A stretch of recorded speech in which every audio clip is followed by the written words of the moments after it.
You know what they say, you can't pick and choose your outrage, but that's exactly what Democrats and their media cohorts are doing all of the time.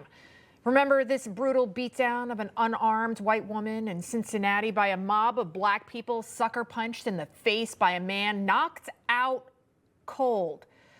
Well, she is courageously speaking out for the first time. Through her tears, she thanks those who have supported her. I just want to say thank you so much to everyone for all of the love and support. It is very humbling that you have sent your prayers, your blessings. It's definitely what's keeping me going. And you have just brought back faith in humanity. So God bless you all, and thank you. Look at that. Days later, and still so battered and bruised. She's only alive today because another white man jumped in and tried to stop her from being beaten to death. But he too was then beaten. Cops announcing they just arrested a fifth suspect. Here are four of the mugshots there. The fugitive task force is looking for one more suspect. They've all been charged with a number of assault crimes, but not a single hate crime charge.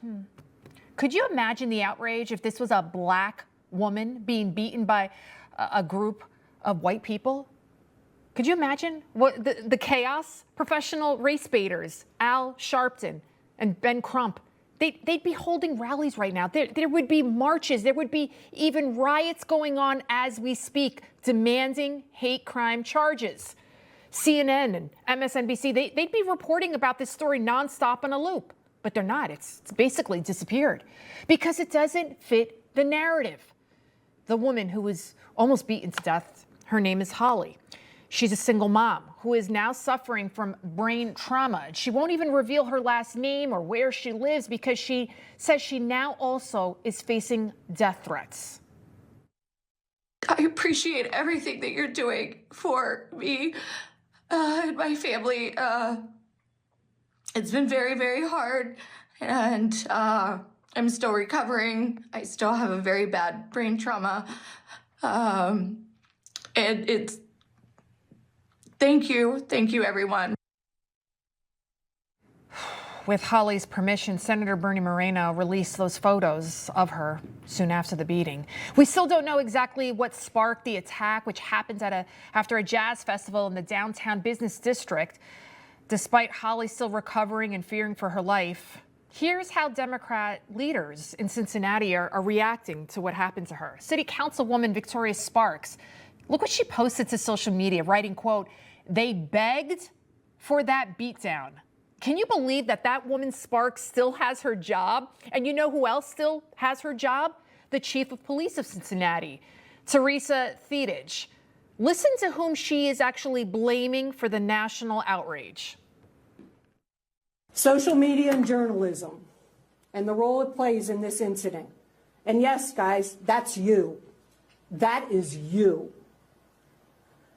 Social media, the post that we've seen, does not depict the entire incident. That is one version of what occurred. So the media, and that right there, what she's doing, that is gaslighting to the highest degree. And Chief, what version of video are we possibly not seeing that would justify a man cold cocking a woman and then beating her while she's unconscious on the ground? Another woman then had to use her body as a shield to stop the mob from stomping Holly to death while she was unconscious there. I mean, what's even more vile is that only one person called 911 because everyone else was too busy filming with their cell phones. What has happened to humanity? As for the chief of police, she is no stranger to accusations of bias against white people, even though she's white herself. In May, 4 white veteran members of the Cincinnati Police Department filed a federal lawsuit against the city and the chief of police, alleging workplace discrimination, claiming they were passed over for promotions, etc., because they are white men.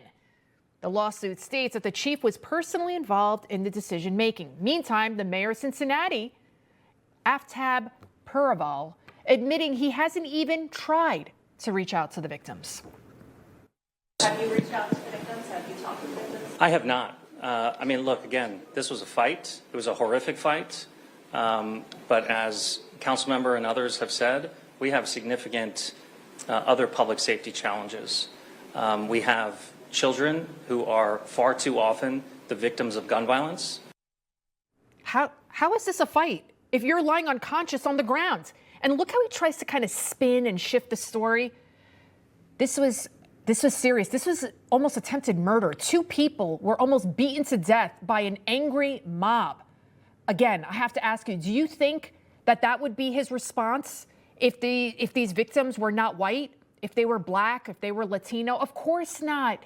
That's why we must always call out the hypocrisy, the selective outrage from the left, because a victim is a victim regardless of their skin tone, and a hate crime is a hate crime regardless of where that hate is coming from. Information. Truth